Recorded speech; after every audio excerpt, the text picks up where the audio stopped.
That his suffering upon the death of his wife were severe, beyond what are commonly endured, I have no doubt. From the information of many who were there about him, to none of whom I give more credit than Mr. Francis Barber, his faithful Negro servant. Boswell's words here. Who came into his family about a fortnight after the dismal event. Footnote here about Barber. Francis Barber was born in Jamaica and was brought to England in 1750 by Colonel Bathurst, father of Johnson's very intimate friend, Dr. Bathurst. He was sent for some time to the Reverend Mr. Jackson's school at Barton in Yorkshire. The colonel, by his will, left him his freedom, and Dr. Bathurst was willing that he should enter into Johnson's service, in which he continued from 1752 till Johnson's death, with the exception of 2 intervals, in one of which, upon some difference with his master, he went and served an apothecary in Cheapside, but still visited Dr. Johnson occasionally. In another, he took a fancy to go to sea. Part of the time, indeed, he was, by the kindness of his master, at a school in Northamptonshire, Bishop Stortford, Hertfordshire, actually, that he might have the advantage of some learning. So early and so lasting a connection was theirs between Dr. Johnson and his humble friend. And I believe that he became the heir to Johnson's literature rights. What's the word? I can't think of the word for that right now. Later in life. Interesting person to read about.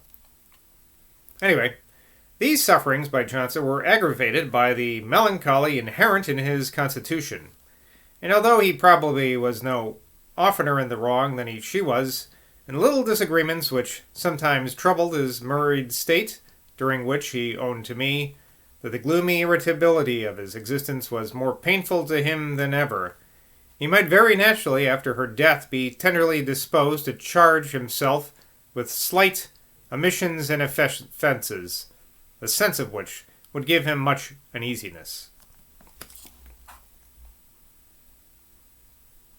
I gotta read that sentence to myself because I don't understand what's being said here.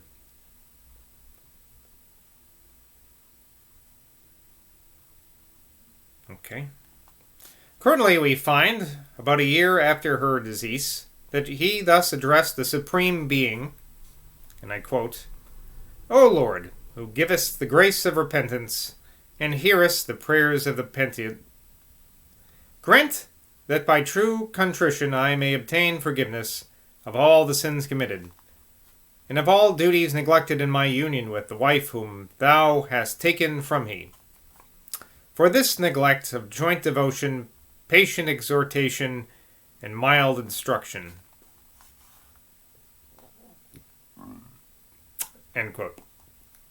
The kindness of his heart, notwithstanding the impetuosity of his temper, is well known to his friends.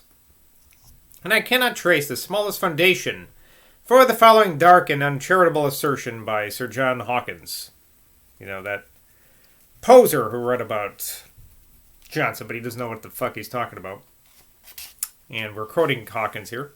The apparition of his departed wife was altogether of the terrific kind, and hardly afforded him a hope that she was in a state of happiness. Hawkins' Life of Johnson.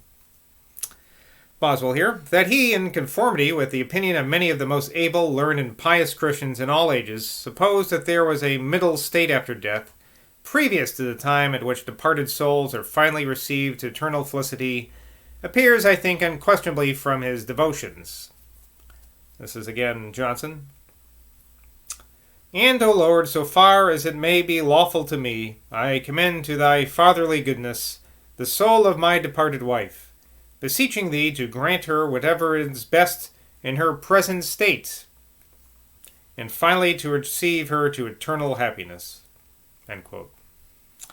But this state has not been looked upon with horror, but only as less gracious.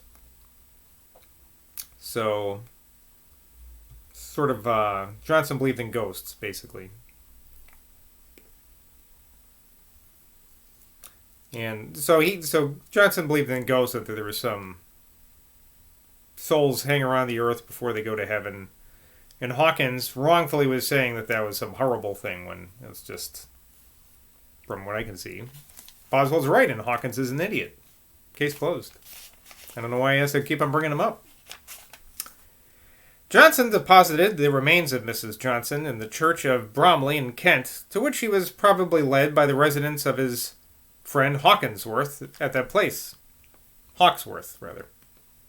The funeral sermon, which he composed for her, which was never preached, but having been given to Dr. Taylor, had been published since his death, is a performance of uncommon excellence and full of rational and pious comfort to such as are depressed by that severe affliction which Johnson felt when he wrote it. When it is considered that it was written in such an agitation of mind, and in the short interval between her death and burial, it cannot be read without wonder. From Mr. Francis Barber, I have had the following authentic and artless account of the situation in which he found him recently after his wife's death. He was in great affliction. Mrs. Williams was then living in his house, which was in Gough Square. He was busy with the dictionary. Mr. Shields, and some others of the gentlemen who had formerly written for him, used to come about him. He had then little for himself, but frequently sent money to Mr. Shields, when in distress. The friends who visited him at that time were chiefly Dr. Bathurst and Mr. Diamond, an apothecary in Cork Street, Burlington Garlands, with whom he and Mrs. Williams generally dined every Sunday. Footnote here from Boswell. Dr. Bathurst, though a physician of no inconsiderable merit, had not the good fortune to get much practice in London. He was, therefore, willing to accept employment abroad, and, to the regret of all who knew him, full of sacrifice to destructive climate, an expedition against the Havana. Mr. Langston recollects the following passage in a letter from Dr. Johnson to Mr. Beau Clerk. The Havana is taken, a conquest too dearly obtained, for Bathurst died before it. Vix primus tantae tatic traje fuit. The death of Priam and the capture of Troy were hardly worth the cost. From Ovid. And now, back to the letter at hand, which again is the account of Mr. Francis Barber seeing Johnson after his wife died. So his friends dined with him every Sunday. There was a talk of him, Johnson, going to Iceland with, okay, never mind. There was a talk of his going to Iceland with him. I don't know who his or him are. Which would probably have happened had he lived. Maybe we're talking about Dr. Balthurst, who we just mentioned died in Havana, going to Iceland with Johnson, but he died, so he couldn't. There was also Mr. Cave, Dr. Hawkesworth, Mr. Ryland, merchant of Tower Hill, Mrs. Masters, the poetess who lived with Mr. Cave, Mrs. Carter, and sometimes Mrs. Macaulay. Also Mrs. Gardner, wife of a tallow chandler on Snow Hill, not in the learned way, but a worthy good woman. Mr., now Sir Joshua Reynolds, Mr. Miller, Mr. Dodsley, Mr. Bawquet, Mr. Payne of Patterson Row booksellers, Mr. Strand, the printer, the Earl of Orrery, Lord Southwell, Mr. Garrick. Aren't you glad you learned about all those people that were there? I don't know why Boswell included that. Just some name dropping again. Anyway, back to Boswell. Many are, no doubt, omitted in this catalogue of his friends, and in particular his humble friend, Mr. Robert Levitt, an obscure practitioner of physic amongst the lower people. Or is that Physick? I don't know if that's psychic or physic. His fees being sometimes very small sums, sometimes whatever provisions his patients would afford him. But of such extensive practice in this way that Mrs. Williams has told me his walks was from Hodsworth to Marybone. It appears from Johnson's diary that their acquaintance commenced about the year 1746, And such was Johnson's predilection for him and fanciful estimation of his moderate abilities that I have heard him say he should not be satisfied, though attended by all the colleges of physicians, unless he had Mr. Levitt with him. Ever since I was acquainted with Dr. Johnson, and many years before, as I have been assured by those who knew him earlier, Mr. Levitt had an apartment in his house, or his chambers, and waited upon him every morning, though the whole course of his late and tedious breakfast. Through the whole course. He was of a strange, grotesque appearance, stiff and formal in his manner, and seldom said a word while any company was present. The circle of his friends, indeed, at this time was extensive and various, far beyond what had been generally imagined. So I guess that's why he named them all. To trace his acquaintance with each particular person, if I could be done, would be a task of which the labor would not be repaid by the advantage. But exceptions are to be made, one of which must be a friend so eminent as Sir Joshua Reynolds, who was truly his dulce decus, his dear dignity, to quote Horace, and with whom he maintained an uninterrupted intimacy to the last hour of his life. When Johnson lived in Castle Street, Cavendish Square, he used frequently to visit two ladies who lived opposite to him, Mrs. Cotterells, daughters of Admiral Cotterell.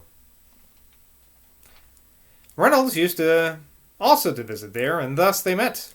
Mr. Reynolds, as I have observed above, had, from the first reading of his Life of Savage, conceived a very high admiration of Johnson's powers of writing. His conversation no less delighted him, and he cultivated his acquaintance with the laudable zeal of one who was ambiguous of general improvement. Sir Joshua, indeed, was lucky enough of their very first meeting to make a remark which was so much above the commonplace style of conversation that Johnson at once perceived that Reynolds had the habit of thinking for himself. The ladies were regretting the death of a friend to whom they owed great obligations, upon which Reynolds observed, "You have, however, the comfort of being relieved from a burden of gratitude." They were shocked a little at this alleviating suggestion as too selfish, but Johnson defended it in his clear and forcible manner, and was much pleased with the fair view of human nature which it exhibited. Like some of the reflections of Rochefoucauld, I don't know, Rochefaucault, never heard of this person. The consequences was that he went home with Reynolds and supped with him. So they left the girls away and went home and had dinner together. Sir Joshua told me a pleasant characteristical anecdote of Johnson about the time of this first acquaintance. When they were one evening together at the Miss Cotterells', the then Duchess of Argyle and another lady of high rank came in. Johnson, thinking that the Miss Cotterells were too much engrossed by them, and that he and his friend were neglected, as low company of whom they were somewhat ashamed, grew angry, and resolving to shock their supposed pride by making their great visitors imagine that his friends and he were low indeed, he addressed himself in a loud tone to Mr. Reynolds, saying, "How much do you think you and I could get in a week if we were to work as hard as we could?" As if they had been common mechanics. Oh, troll Johnson. His acquaintance with Bennett Langston, Esquire of Langton, in Lincolnshire, another much valued friend, commenced soon after the conclusion of his Rambler, which that gentleman, then a youth, had read with so much admiration that he came to London chiefly with the view of endeavouring to be introduced to its author. By a fortunate chance he happened to take lodgings in a house where Mr. Levitt frequently visited. and having mentioned his wish to his landlady, she introduced him to Mr. Levitt, who readily obtained Johnson's permission to bring Mr. Langston to him. As indeed Johnson, during the whole course of his life, had no shyness, real or affected, but was easy of access to all who were properly recommended, and even wished to see numbers as at his levee, at his morning circle of company might, with strict propriety, be called. Mr. Langston was exceedingly surprised when the sage first appeared. He had not received the smallest intimation of his figure, dress, or manner. From persuading his writings, he fancied he should see a decent, well-dressed, in short, a remarkably decorous philosopher. Instead of which, down from his bedchamber about noon came, as newly risen, a huge uncouth figure, with a little dark wig, which scarcely covered his head, and his clothes hanging loose about him. But his conversation was so rich, so animated, and so forcible, and his religious and political notions so congenial with those in which Mr. Langton had been educated, that he conceived for him the veneration and attachment which he ever preserved. Johnson was not the less ready to love Mr. Langston, for his being of a very ancient family. For I have heard him say with pleasure, "Langston, sir, has a grant of free warren from Henry II, and Cardinal Stephen Langston, in King John's reign, was of this family." Mr. Langston afterwards went to pursue his studies at Trinity College, Oxford, where he formed an acquaintance with his fellow student, Mr. Topham Beau Clerk, who, though their opinion and modes of life were so different that it seemed utterly improbable that they should at all agree, had so ardent a love of literature, so acute in understanding, such an elegance of manners, and so well discerned the excellent qualities of Mr. Langston, a gentleman eminent not only for worth and learning, but for an inexhaustible funds of entertaining conversation, that they became intimate friends. Johnson, soon after this acquaintance began, passed a considerable time at Oxford. He at first thought it strange that Langston should associate so much with one who had the character of being loose, both in his principles and practice, but by degrees he himself was fascinated. Mr. Beau Clerk, being of the St. Albans family, and having in some particulars a resemblance to Charles II, contributed, in Johnson's imagination, to throw a lustre upon his other qualities, and in a short time the moral pious Johnson and the gay dissipated Beau Clerk were companions. "What a coalition!" said Garrick, when he heard of this. "I shall have my old friend to bail out of the round house." But I can bear testimony that it was a very agreeable association. Beau Clerk was too polite and valued learning and wit too much to offend Johnson by sallies of infidelity or licentiousness, and Johnson delighted in the good qualities of Beau Clerk and hoped to correct the evil. Innumerable were the scenes in which Johnson were amused by these young men. Beau Clerk could take more liberty with him than anybody with whom I ever saw him. But, on the other hand, Beau Clerk was not spared by his respectable companion, when reproof was proper. Beau Clerk had such a propensity to satire, that at one time Johnson said to him, "You never open your mouth but with intention to give pain, and you have often given me pain, not from the power of what you said, but from seeing your intention." At another time, applying to him, with a slight alteration, a line of Pope's, he said, "Thy love of folly, and thy scorn of fools," which is, of course, from "Your taste of follies with our scorn of fools," from the moral essays of Pope. "Everything thou does shows the one, and everything thou says the other." At another time, he said to him, "Thy body is all vice, and thy mind all virtue." Beau Clerk not seeming to relish the compliment, Johnson said, "Nay, sir, Alexander the Great marching in triumph into Babylon, could not have desired to have had more said to him. Well, this is all very British. Until next time, bye from Boswell.